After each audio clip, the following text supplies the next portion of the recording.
Welcome everybody to CEU Executive MBA Amsterdam, Brussels, and Paris Open Day. My name is Thomas Lamel. I'm the Senior Program Manager of the CEU Executive MBA, and I will guide you through this evening. We will start with a program presentation about the Executive MBA. Afterwards, you'll have the opportunity to meet a current participant and have a chat with him. Thereafter, you will enjoy a keynote presentation by Professor Christoph Heinz. And in the end, we will conclude the event with a Q&A session when we try our best to answer all of your questions. Please feel free to challenge our professor during his lecture and after his lecture. Feel free to shoot in any questions about the program that you might have into our chat box here on Zoom. I'm going to collect them for the Q&A session at the end of the event. Well, so let's get started. So the problem you're facing right now is the question is if an MBA is still worth it. Because you don't have to go very far these days to encounter that we are witnessing fundamental transformations in the world in a century. In 2008, just basically 12 years ago, 13 years ago, we had a big financial crisis. Just a couple of years ago, in 2015, we've seen a large refugee crisis. We see it still on the Polish and Belarusian border. And right now, the biggest pandemic in over a century. And those changes are part of a much broader set of transformation that is taking place. Some of them are positive, and some of them are pretty dangerous, to be honest. So going back to the key question is, how do we as business professionals, how do you as business professionals prepare for this challenging and unpredictable environment? And the obvious question to face that problematic situation we're in is an MBA the way to do it? And we have seen an explosion of online education in the last year, and I'll show you why we believe our executive MBA is worth it. So if you're interested in further education, you usually start searching for an executive MBA in the city you live in. What you tend to find is mostly a pretty standard, a so-called vanilla MBA curriculum. The faculty who are delivering the program are pretty much local, and so is the student body. The student body is not international.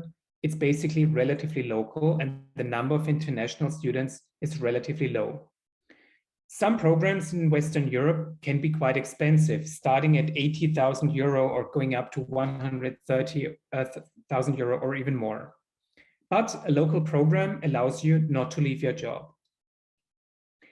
If you contrast that with the top business schools in the world, they often have a very differentiated curriculum. They offer a certain expertise, a certain perspective, or a mission. Because of the full-time format, their student body is international, actually. But you're leaving the labor market for 1 or even 2 years, which is another additional financial burden for you. And speaking of financial burden, these programs are rather expensive at more than 120,000 euros or even more. And you might have to relocate your family as well to the new MBA location. So the solution to this is what we do at CEU is to offer the best of two worlds. As you can see from this chart, there is no work interruption, thanks to the practical and flexible modular format. I will talk about it later. The Executive MBA is mission-driven. It's called the Executive MBA for the Open World. I will talk about that philosophy later. We actually have an international student body because of the modularity of the program. And according to the Times Higher Education, we are the second most international university in the world. So participants can fly in, can fly out, which is a major advantage of the program. Let me introduce you to some of our faculty members. For economics, for example, Mark Kaufmann, an expert in applied theory with a PhD from Harvard. Or if you're new to finance, Joy is a uniquely gifted educator. Generation after generation of our students tell us how she's just unique in explaining complex financial concepts. Or the course on big data and artificial intelligence, taught to you by Miklos Koren, one of the leading scholars in the field in Europe with a Harvard PhD.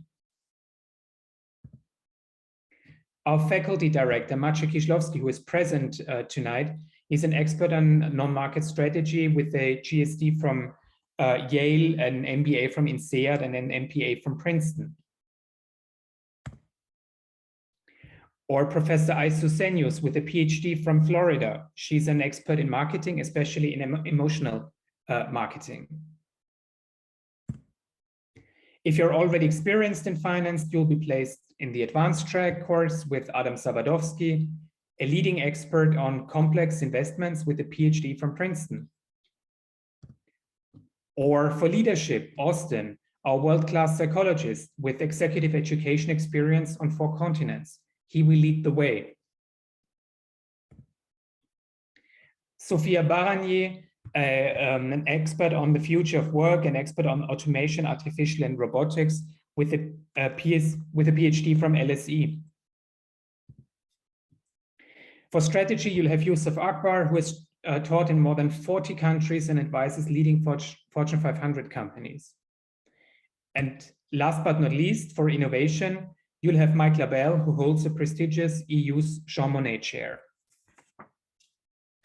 Some of our visiting faculty, Professor Christian Zelos, an innovation expert from Stanford, Miklos Savary from Columbia, Omar Hernandez from Berkeley, Professor Hui Chen from the University of Zurich, or Milena Nikolova from Behavior Smart. She's their Chief Behavior Officer, just to give you an impression of our academic expertise. So here's what the program looks like. As you can see, it's a 10-module program. The dates you see on the screen right now are not going to change. So you can basically plan your studying around professional and family activities based on these dates. As you can see, we have 3 modules in the first year, 4 modules in the second year, and again, 3 modules in the third year, which gives you full flexibility and a balance in your life. As you can see, we are piggybacking around popular European holidays like May 1st, August 15th, or November 1st, when it's easier for you to take time off and join a module for a long weekend. In the summers, which is the second row in the center, our bespoke and cutting-edge leadership program takes place in Budapest, and you'll have the opportunity to benefit from the electives from the faculty in the world we invite to teach your classes. But one day, eventually, there will come the day when you finish with us and join the CEU alumni network from around the world. As I already said, CEU is the second most international university, and you can rely on an active elite network on every continent. We have city-level chapters basically everywhere in the world, country-level chapters. Wherever you are in the world, you'll find CEU alumni to interact with, to reach out to mingle with and make new friends with. And the network is a network that you can count on, and one of the key assets that we have. It's a network of 18,000 professionals around the world, which can be easily reached through our social media groups on Facebook and LinkedIn. So one question you might have is, how are we able to offer such a high quality program at only 29,000 euro of tuition? And the simple answer lies in our founder and benefactor, George Soros, who created CEU with the mission to promote open society. Just recently, George Soros made another further contribution to CEU's mission by offering another $1 billion in endowment to create the Open Society University Network, which means we are the best endowed university in Europe. So what does the executive MBA for the open world mean? What makes CEU unique? First of all, when we talk about open world, we mean skepticism towards dogmas, towards hierarchies and privileges, both in context of how we teach, but also in composition of the cohort. Diversity is key to creating a successful program. And for us, it's part of our DNA and not just an empty marketing catchphrase.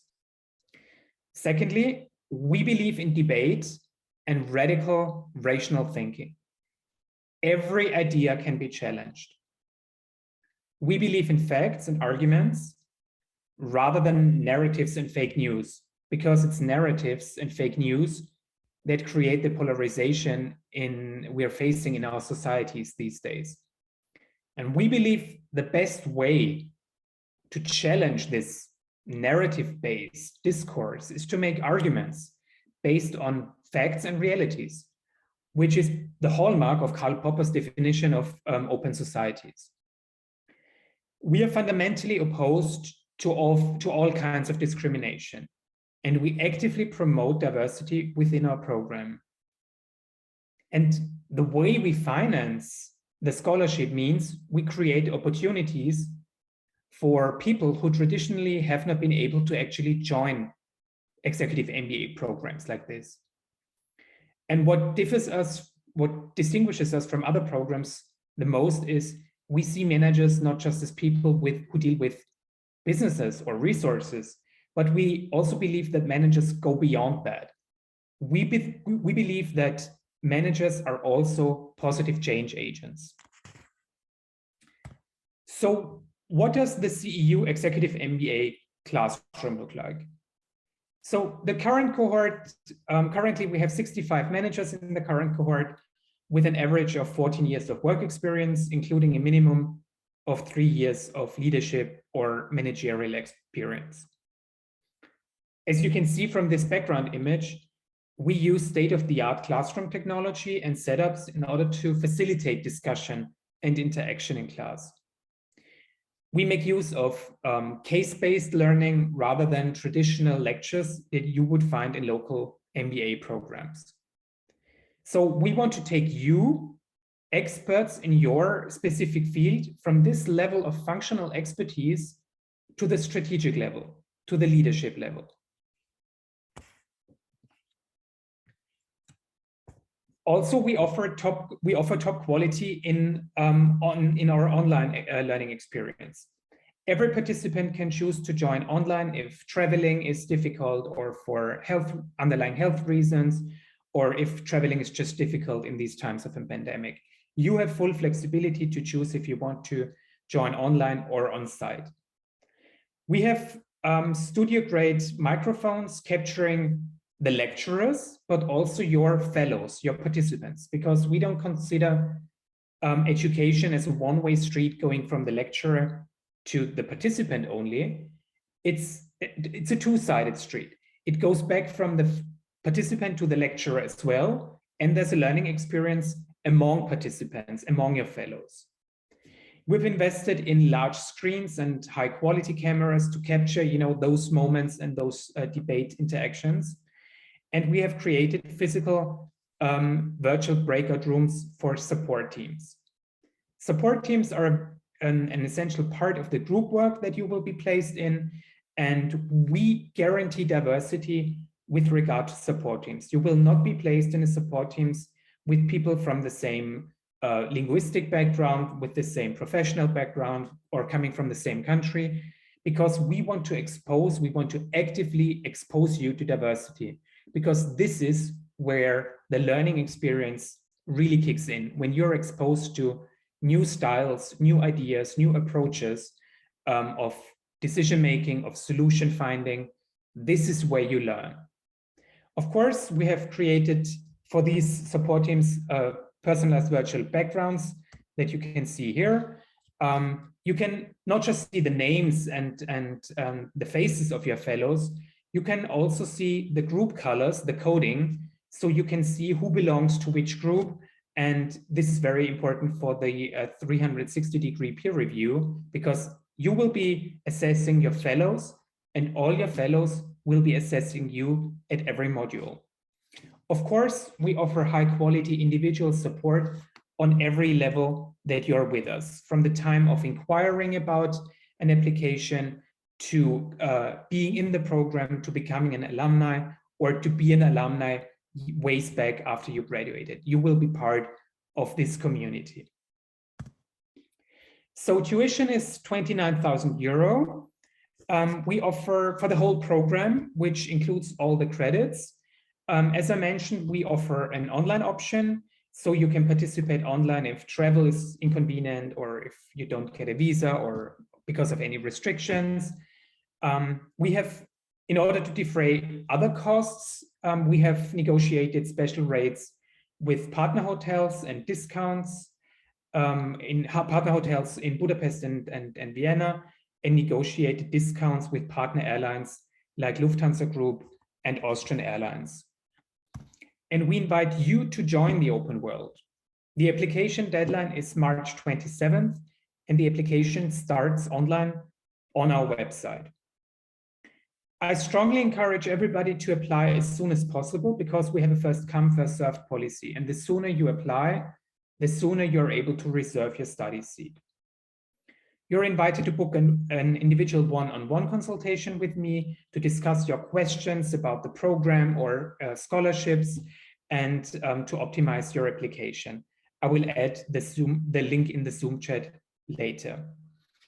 So I think it's one thing to hear about the program from the people who are committed to the program, like us from the program office.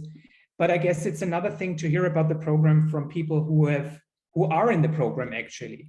And on this occasion, I would like to introduce David Wojtyczka to you. He's a current participant of the class of 2022.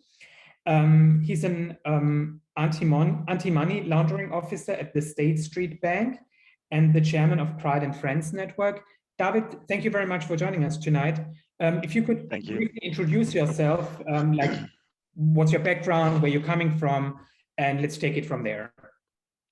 Thank you, Thomas. Hi, everyone. My name is David Wojtyczka. And yes, from the one hand, I do my professional work at State Street, so an American bank, and I am the anti-money laundering officer, holding the operations manager position and taking care of the process. But in the same time, together with my friends here locally in Kraków, Poland, we are running the LGBT community center and running the NGO that takes care of it. And actually, these are two main reasons I decided to join the MBA, the open world MBA, because the curriculum is very close to my heart because of the inclusion and diversity aspects, as well as we as CEU, we take care and about the professionalism of our growth. So in the same time, I feel and I know that I am growing as a professionalist to work in finance, but I have a lot of tools to help my NGO grow in the same time. So that's actually the basics. You mentioned diversity, and I want to emphasize this is not just a marketing tool for us. Diversity is part of our DNA, and we offer diversity not just with regard to nationalities. We have people flying into the executive MBA currently from 5 continents, as far as away as Vancouver, Vladivostok, India, South Africa, the Middle East, and of course, Europe and Asia. But we also offer diversity when it comes to gender identities. We offer diversity when it comes to age. We also offer diversity when it comes to professional backgrounds. We have people coming from the traditional corporate world. We have entrepreneurs in the program. We have people from the public sector, but we also have people coming from the civil rights movement, from human rights activism, and from NGOs, environmental organizations, or even arts and culture. And I think this speaks for the CEU Executive MBA, that people who are, who wouldn't traditionally feel at ease doing an MBA because they don't have a business background, are doing an executive MBA in order to get the leadership skills. Because no matter what your background is, if you're working in culture or if you're working in an NGO or in the corporate world, there will come the time when you are moving on to the strategic level, and whatever your background is, you need to have those leadership skills. If you have a cultural background or a business background, you need to have those leadership skills. And we are able to teach you these leadership skills regardless of your academic and professional background. Thank you, David. You summed this up perfectly. If you could tell us something about the modules themselves, like what does a day in a module look like when you're in class? Okay, so when it comes to the modules, when I first joined CEU and it was the long summer module in Budapest, what hit me the most was actually the discussions you mentioned already. We've got a variety of people in a classroom, and the discussion was so intense and so vivid. So that was actually the first time I saw the benefit of an MBA. Because it's not like the regular studies that we are listening to someone lecturing us. No, the most of the classes are based on case studies and the discussion between us, because we are like 50 plus people from different backgrounds. We've got different views. We share our stories, and this was something that I remember the most from the very first module. And how the day looks like, I don't lie. I don't want to lie. It's intense because we start pretty early in the morning, and we've got a lot of classes. And well, what's good? The classes are divided in case of when you need to be focused. They are rather early in the morning. To the classes that you are mostly discussing stuff, and they are rather placed in the evening. Because yeah, we stay in the university like 7 p.m. starting from 8. But yeah, this is not definitely not the waste time. Something that we are benefiting all, even from the breaks that we are having together with such cohort. I mean, just to be clear, of course, the program is intense, and this is intentional. We want to like overwhelm you with knowledge and new impressions, and there's a reason for this condensed program, because it's the modular format.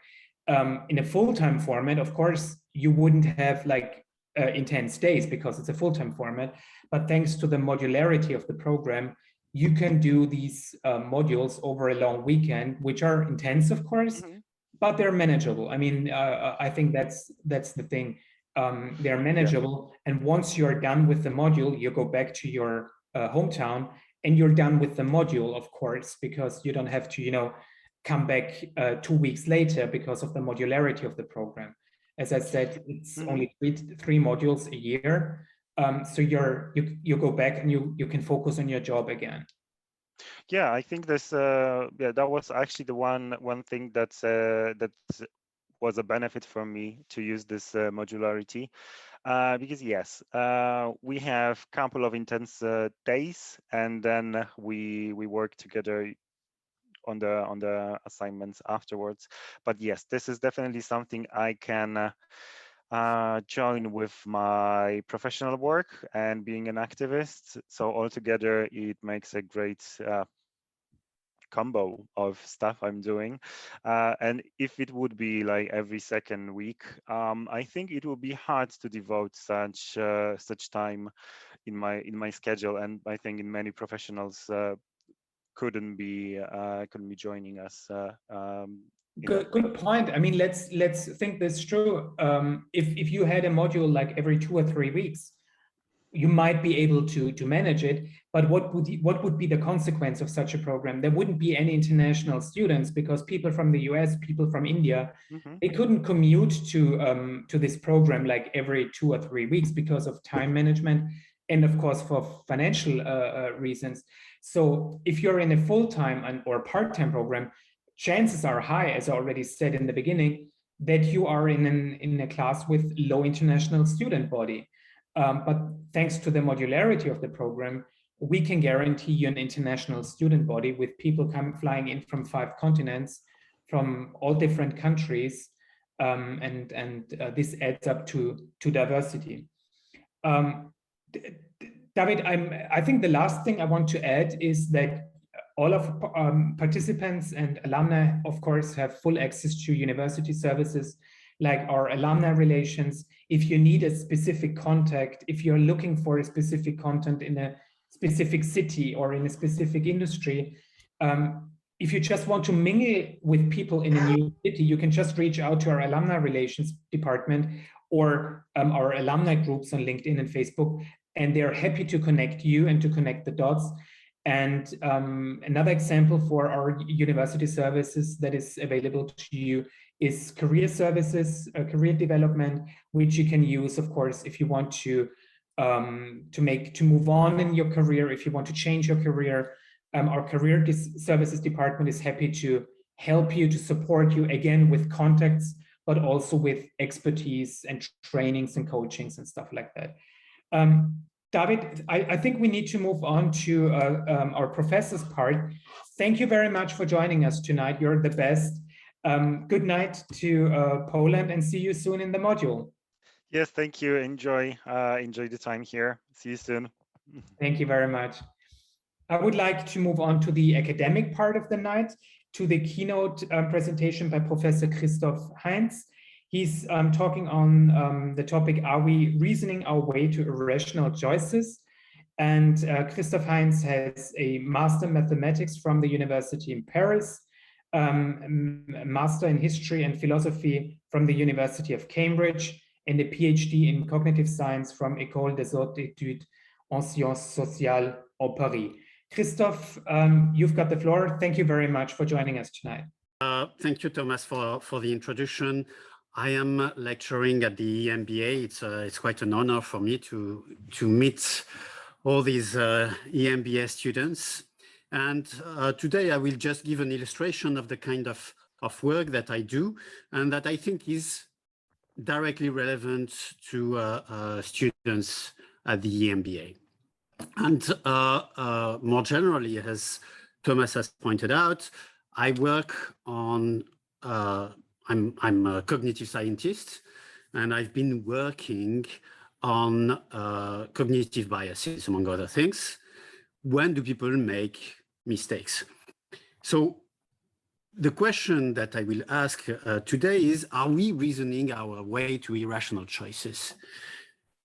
So most of the time, the idea is that when you come to think deeply about something, you eventually arrive at the good solution, but there are cognitive biases. So cognitive biases, they are systematic mistake, rational mistakes. They are recurrent and predictable departure from rationality in decision-making.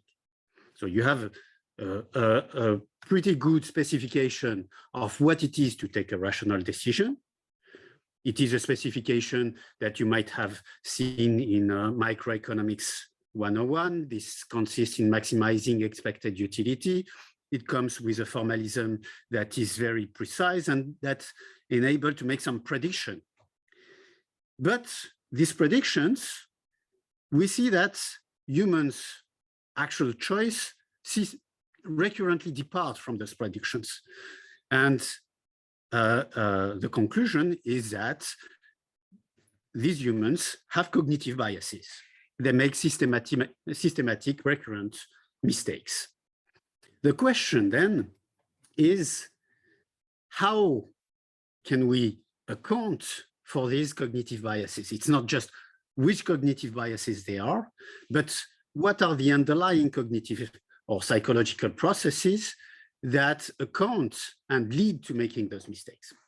Here are two examples of cognitive biases. They are relatively well studied. One of them is the decoy effect. So put yourself in the situation where you have to choose between two products. Here, my example is two Apple computers. And your question is which one to ask. So you have been comparing the option, and here you think that the best option for you, for your needs, might be the option on your left because you don't need to invest that much money. So price is really important. What you are looking at more specifically is price and power. So you see, okay, there is this 8-core CPU versus the Core i5 CPU. You would prefer the Core i5, but it doesn't worth the change of price. Now, what happened, and what is sometimes used by marketers, is that they provide a third option. And the third option is very similar to one of the two options. So for instance, here, it is very similar in the sense that it has the same processor, and it is more expensive.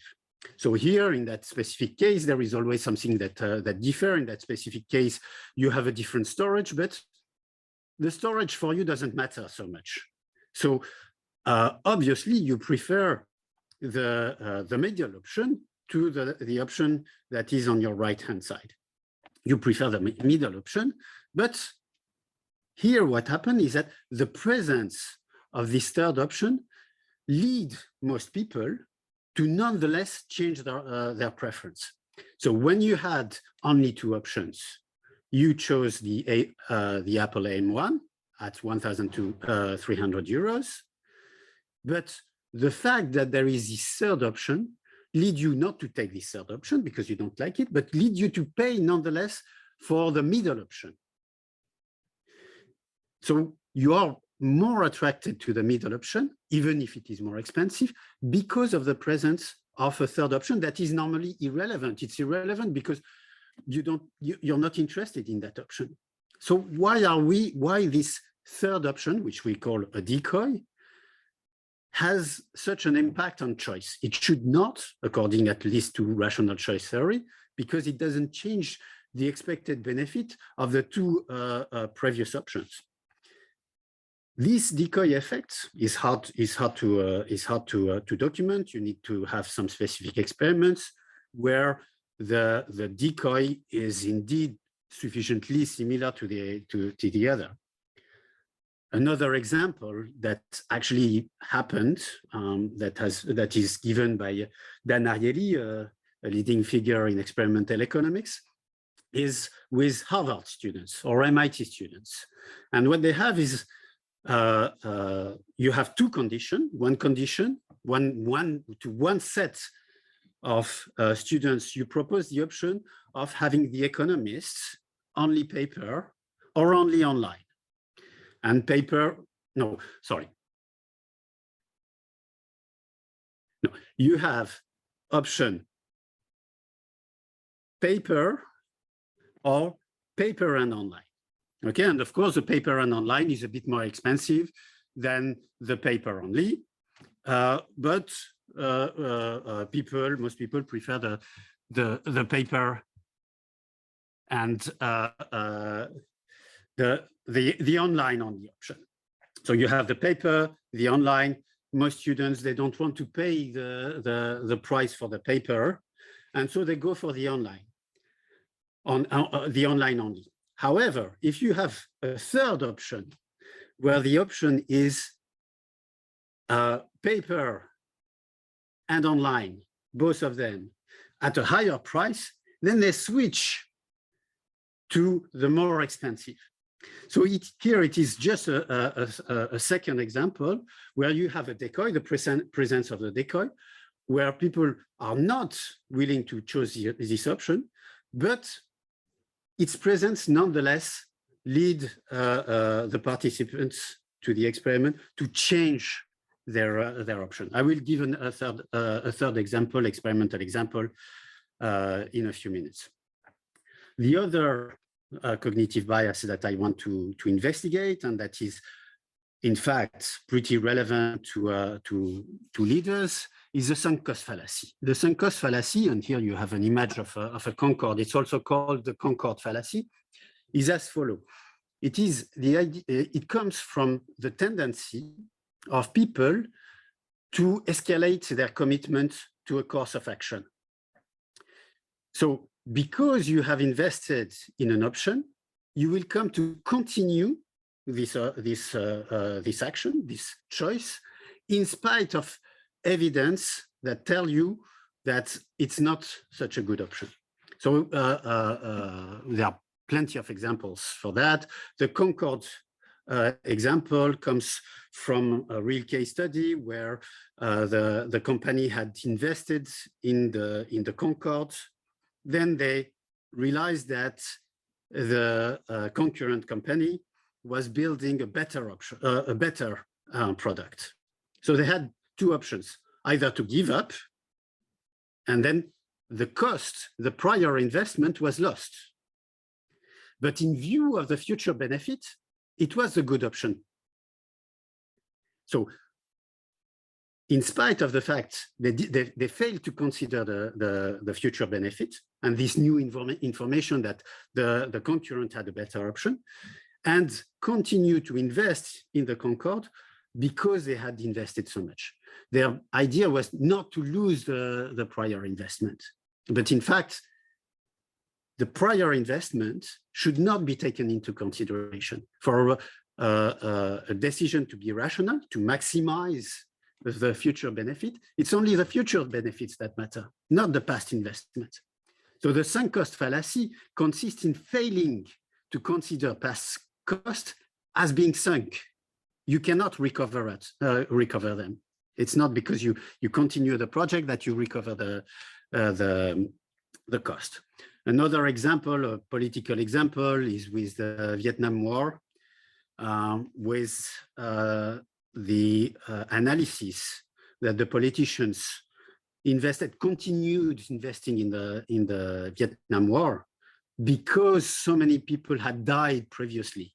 And the goal was not to minimize future death, but to justify past death by some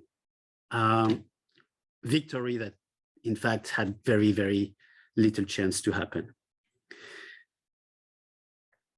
How can we explain the decoy effect and the sunk cost fallacy? What is it that lead us to make these mistakes? One hypothesis, which I like very much, is that people need to feel justified. And because of that, they try to find reasons for their choice. And in spite of the fact that reasoning seems to lead to better decision-making, here in those cases, it might lead to making mistakes. So let's go back to the decoy effect. The presence of a decoy, so let's go back to this example, So the presence of a decoy provides a justification. So, oh, I'm sorry, you don't provide a justification to provides a justification to choosing the middle option. I'm sorry, just one second. Maybe you can sit here and have a look at the screen here.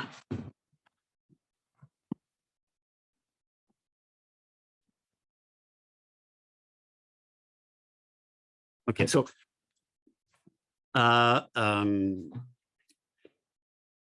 so the decoy here leads the person to justify buying this new option because it is a better one. It's easy to think that this option is better than that option.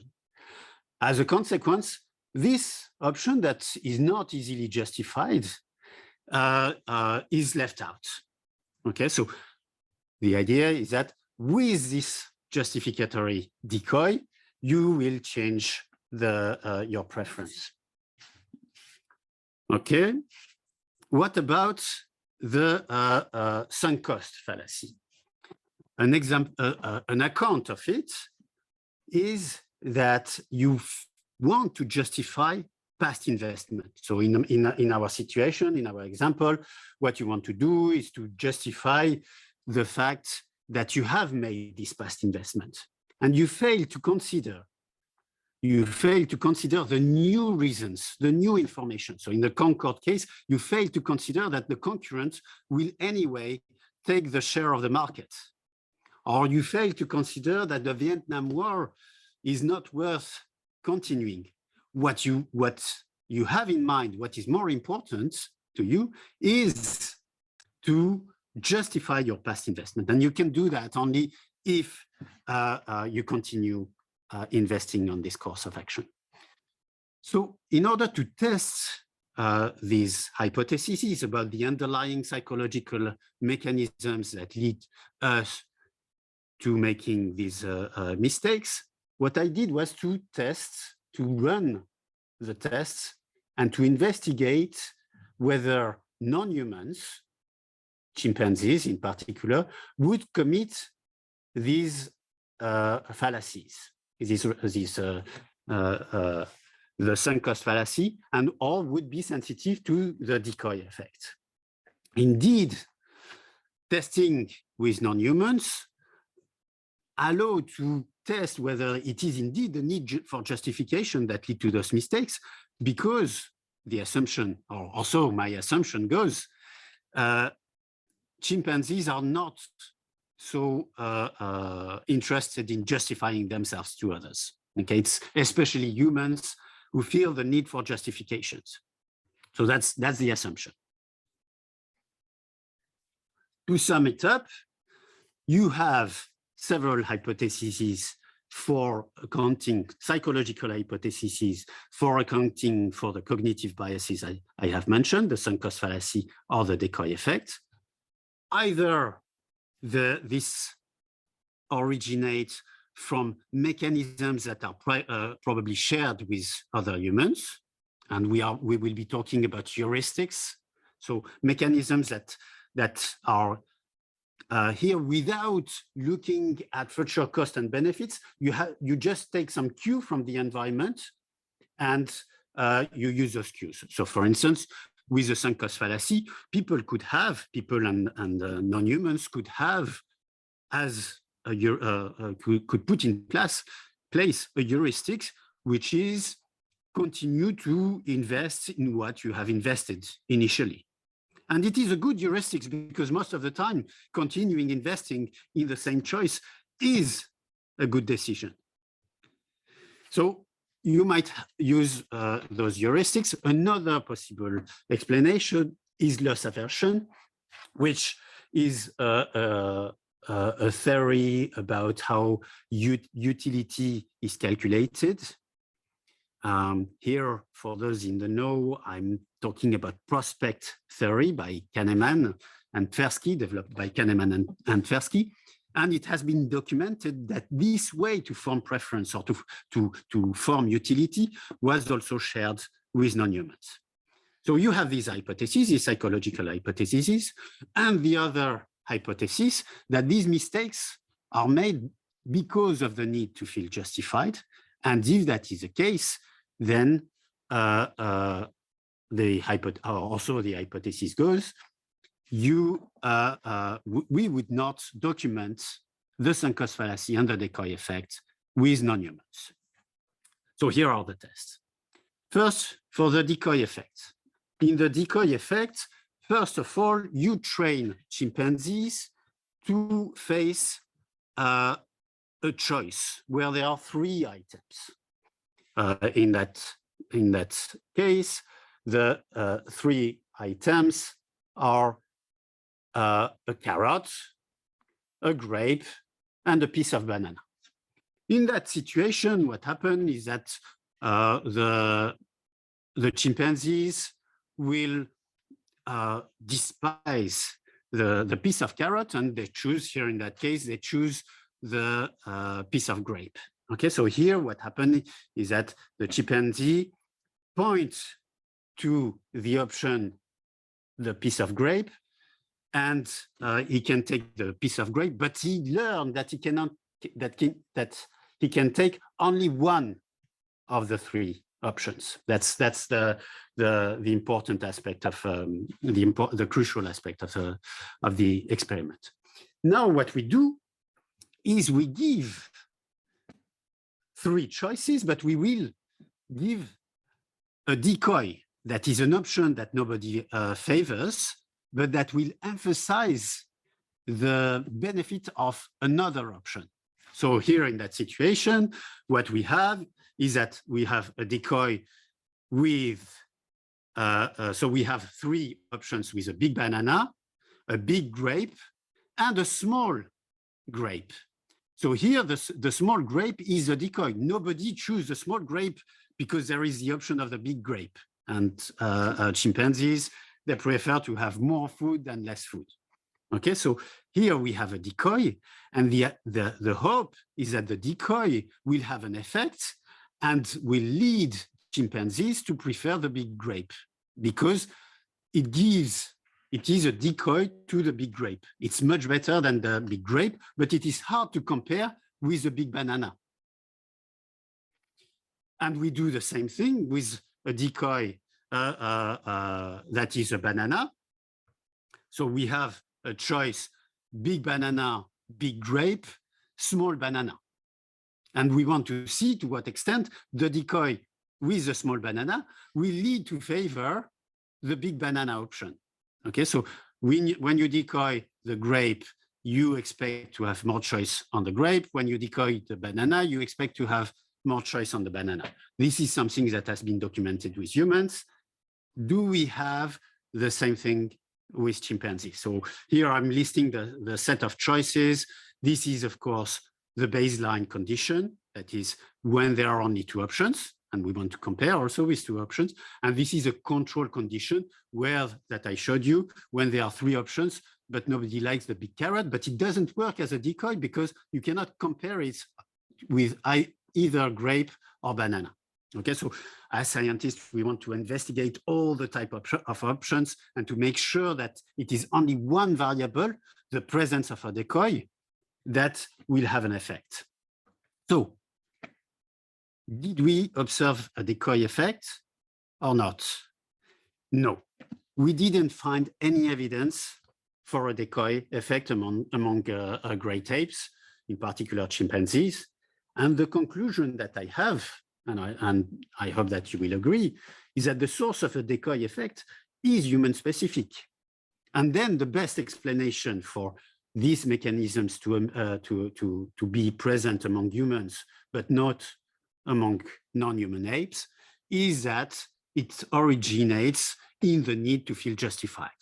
That is, in my view, evidence that the decoy effect results from people looking for a justification, and the decoy provide them for a justification, a comparative justification. Let's move to the sunk cost fallacy.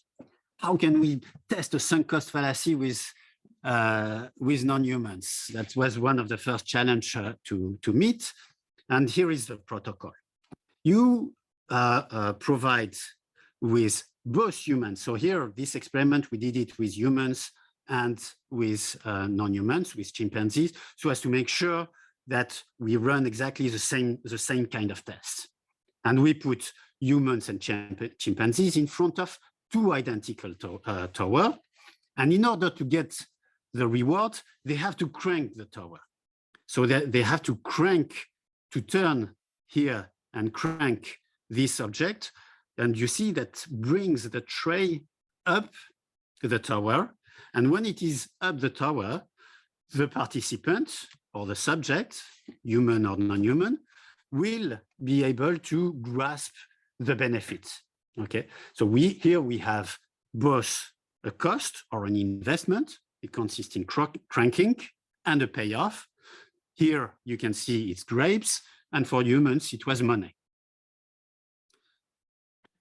Okay, so 2 towers, and here you have a photo of the apparatus for humans. You have 2 towers here, and the task of the participants, the subjects, is to choose one of the tower.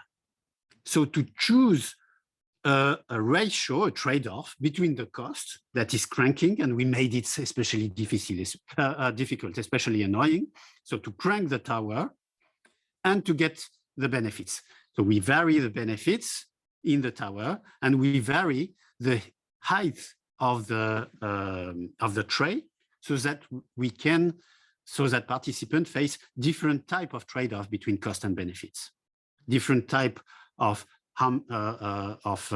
benefits in terms of how many grapes or how much money, and different types of cost in terms of how much you need to crank for getting this benefit. So what you need to do in order to document a sunk cost is to present the same type of options, exactly the same type of options, the same type of trade-off. But in one case, in one condition, you want this option to be presented without prior investment. And in the other condition, you want the very, very same option to be presented with prior investment. Okay, so exactly the same type of choice between those two towers, but in one condition, you have not, the participants have not made a prior investment, and in the other condition, they have made this prior investment. Let me take an example. You have, let's say, 1 grape in this tower and 2 grapes in this tower, but in this tower, the 2 grapes, they are down there. So you have to crank a bit more. Okay, so this is the type of options you have. Now, what we can do is to compare what people choose. So imagine that in that situation, when there is 1 grape at this level and 2 grapes down there, I prefer 2 grapes at the bottom level. Okay, that's the first condition, and I show that I prefer 2 grapes at the bottom level. In the test condition, where I have made a prior investment, I have a manipulation so that I have cranked these 1 grape up to this level. I hope you see my cursor. Thomas, can you confirm that you see my cursor? I can see, yeah. Okay. Yeah, here it is. So it goes to this level. I have made my prior investment up to this level. And then what happened is that 2 grapes appear here. So I am facing exactly the same choice. But what I do is that because I have made this prior investment, I continue cranking this tower rather than switching to this other tower. That's a way to document the fact that I make my choice dependent on my prior investment rather than my future benefit. And that is documenting a sunk cost fallacy. The question, therefore, is, in these conditions, do humans make the sunk cost fallacy? Do chimpanzees make the sunk cost fallacy? And here are the results. So here is a choice on your left-hand side. You have humans, and on the left column, you have the propensity to choose what we can call the opaque tower. And the opaque tower is a tower where you have made, in the second condition, in the sunk cost condition, a prior investment. And you see that in the baseline, the opaque tower is not chosen so much. It is chosen much more when people have made a prior investment in the sunk cost condition.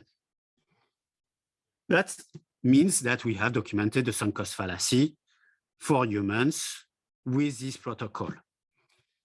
As you can see on the right-hand side graph columns, we have the very same pattern with non-humans, with chimpanzees, which means that chimpanzees also will tend to choose in view of their past investment. If they have made a past investment, they tend to favor what we call here the opaque tower. So chimpanzees as well as humans commit the sunk cost fallacy. This was very puzzling for me because that means that the explanation that we commit the sunk cost because we need to feel justified is not so obvious. In fact, chimpanzees do the sunk cost. I assume they don't need to feel justified, so there need to be another mechanisms. With these experiments, what we have is that the sunk cost fallacy is grounded in evolutionary ancient cognitive mechanisms, so heuristics, rather than, or maybe as well as, the need to feel justified. So we document that heuristics that are used also by chimpanzees lead to the sunk cost, but we don't know if the need to feel justified is also one possible cause. There might be multiple causes for committing the sunk cost fallacy. And I don't have the answer. I don't know whether it's rather than or as well as. Maybe you can find some insight to tell apart these two possibilities, these two hypotheses. So this is what we have as a result. For the decoy effect, we did not document it among non-humans. So it seems the best hypothesis is that the decoy is providing a salient reason for choosing the decoyed option. It is resulting from the human-specific need to feel justified. By contrast, for the primal, for the sunk cost fallacy, the evidence seems to challenge the hypothesis that people would commit the sunk cost fallacy because of their need to feel justified. So this is an example of the kind of psychological investigations that can be done in order to understand why and when people make mistakes. You see that you can understand that it is really important to understand what are the underlying causes, psychological causes for those mistakes in order to avoid them. So in particular, for the sunk cost fallacy, one of the questions is what kind of environment, in particular social environment, would lead people to be less prone to committing the sunk cost fallacy. My initial idea was if people do not feel pressure for justifying their past choice, then they will commit less the sunk cost fallacy. Unfortunately, in view of the experiments that I run, it seems that there are other factors that lead to committing the sunk cost fallacy. And these further factors needs to be investigated in order to reduce the rate of mistakes. In the course that I will, in the lectures that I give at the MBA, I also continue to present this type of fallacies. I present you with the most up-to-date psychological theories explaining explaining those fallacies, why we commit those fallacies. And I also especially focus, this is my specific interest, in the social environment. What kind of social environment is likely to minimize making mistakes and is likely to increase your efficiency. So, for instance, one question that leaders have to answer every time is when and why convey a meeting. Is it fruitful to have a meeting, or is there a lot of loss of time? And that's the kind of question that I try to answer with you during my MBA lectures. Thank you very much, Christoph. If our faculty director, Maciej Kieślowski, another professor, would like to respond to your lecture, you're very much welcome to. Well, thank you so much, Christoph. Warm greetings to everyone from Vienna, and what a pleasure to hear that. I want to mostly, for the benefit of our participants here, point to you that Christoph lectures and Christoph participation as the head of cognitive studies department, which is this incredibly award-winning, recognized research-intensive department at CEU, shows you so much about this program. I often say to executive fellows who join us that an okay executive MBA tells you how to do things, yes, answers the how question. An amazing executive MBA, in addition to how, tells you why. And you got like a 20-minute capsule of that philosophy that, you know, in most business schools, you would have similar material covered by somebody who reads Christoph's work in like top peer-reviewed journals and his colleagues, and then kind of tells you what they are. At CEU, because we are offering an MBA not as a separate siloed business school, but because we are offering it as a university, it's called CEU Executive MBA. The entire university is offering you that. You are engaging with the scholars who actually do research, who push the envelope of knowledge in those substantive fields that are relevant to management. And because, I guess, of our open society mission, I don't want to put intentions in your mouth, so to say, Christoph, but I guess because we are all committed to this idea of building open societies, scholars who are pushing this envelope are willing to take a little bit of time off to engage with our executive fellows. That's why we have only one cohort every year. We are not a mass production company that like produces hundreds of MBAs. We have just one cohort because we need to, you know, have this curated experience in which people who are answering these why questions every day take a few days off, like Christoph, to come and engage with so like you get knowledge right from the source. You don't have like dozens of intermediaries between you and the cutting edge knowledge. So I think this kind of shows you a little bit of taste of this, and we call it in an intellectual journey because it really is. And I'm very grateful, Christoph, that you shared it.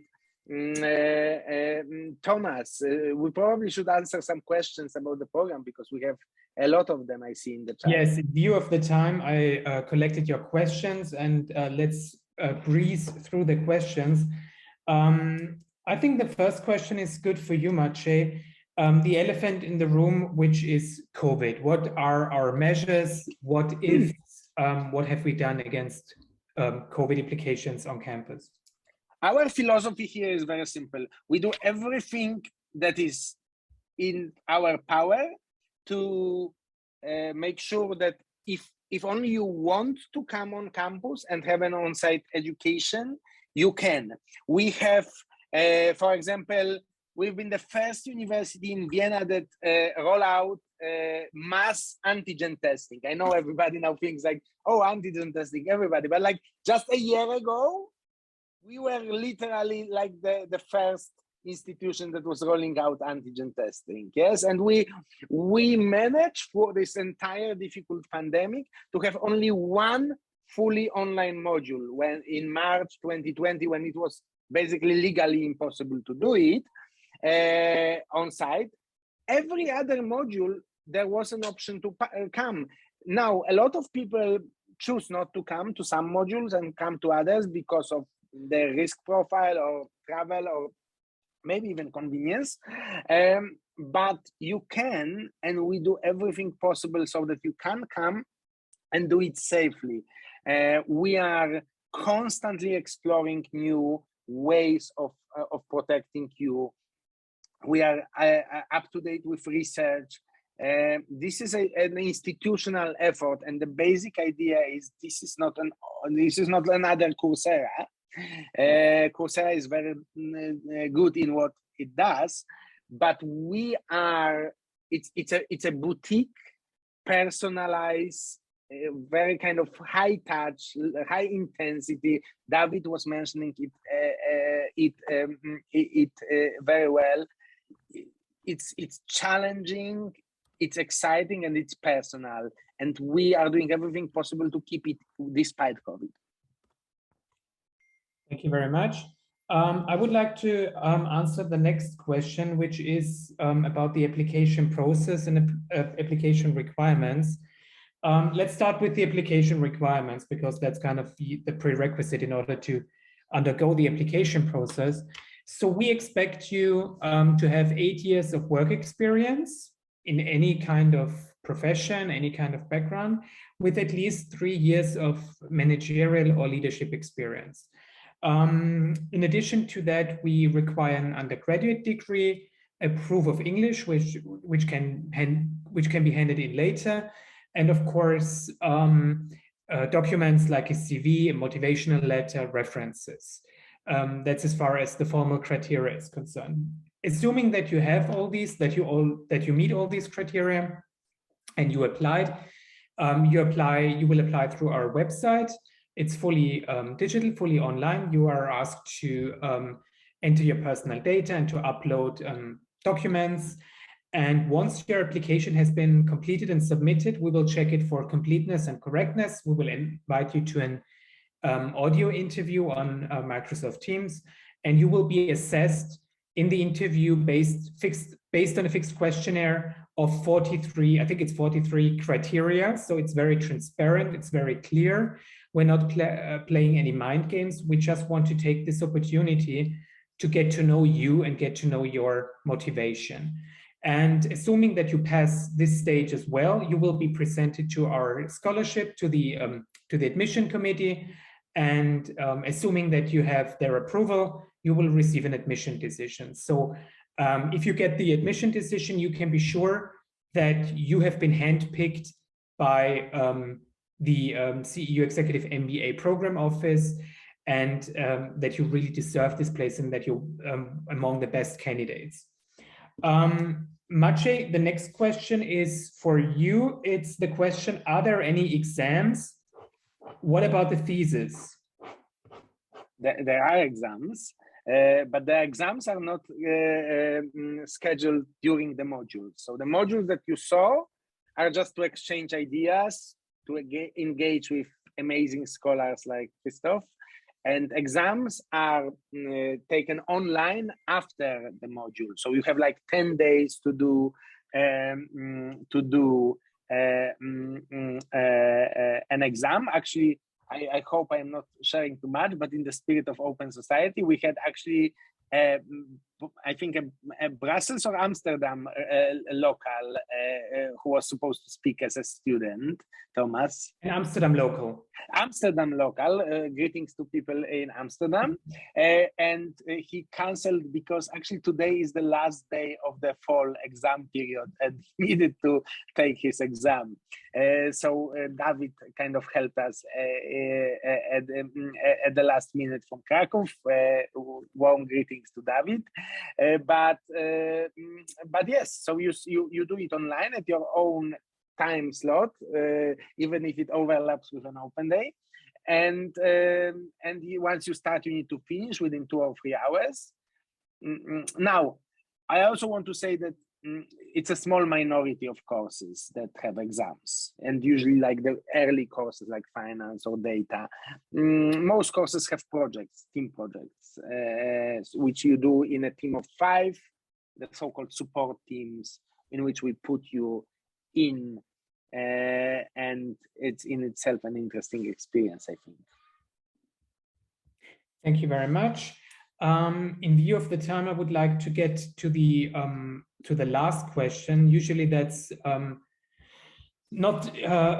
I've grouped this question, which is about financial support. If there are any scholarships, what about financial support? Maciej, if you allow, I would like to take this question.